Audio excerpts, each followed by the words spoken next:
Brown sugar.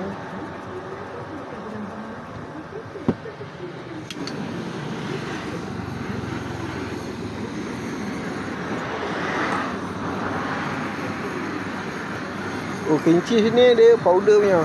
Dia powder. Masa kita apa ni? Bancuh lah. Bancuh dia. Ada ramuan dia lagi lah kan. Ada. Cantik dah. Buka dari? Pukul 12. Yang ni kita nak pergi cari. Dia sejenis teh, tapi atas dia ada bubuh cream cheese. Dia layer, dia bakar atas tu. Sempoi. Tapi saya tak tahu hari apa buka. Kita pergi tanya hari apa buka, hari apa tutup.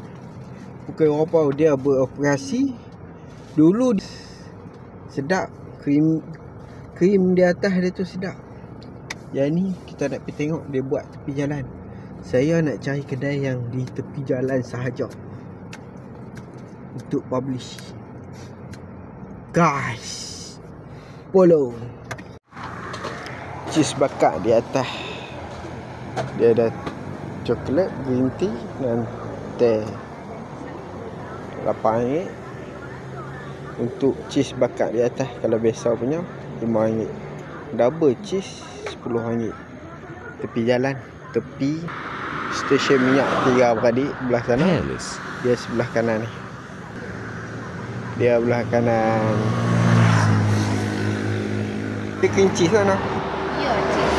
Dia cheese powder macam kami bancuh. Oh.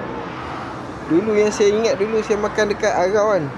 Yang ada dulu lah ni jadi Family Mart lah. Oh. Dia buat jenis tu kat lah. Dah boba. Dah boba tu. Tapi waktu tak pakai green cheese, waktu dia macam Dia bakar lah atas kan. bakar.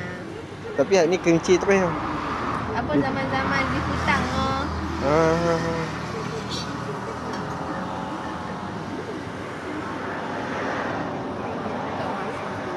Brown sugar.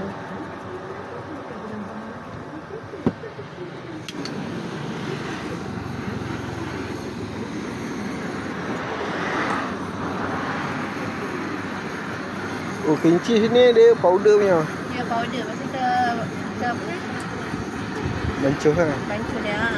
Ada ramuan dia lagi lah kan. Ada.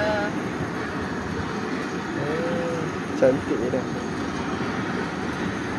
Buka dari? Pukul 12 sampai kami dah hadir pukul 6, 6.30 macam tu.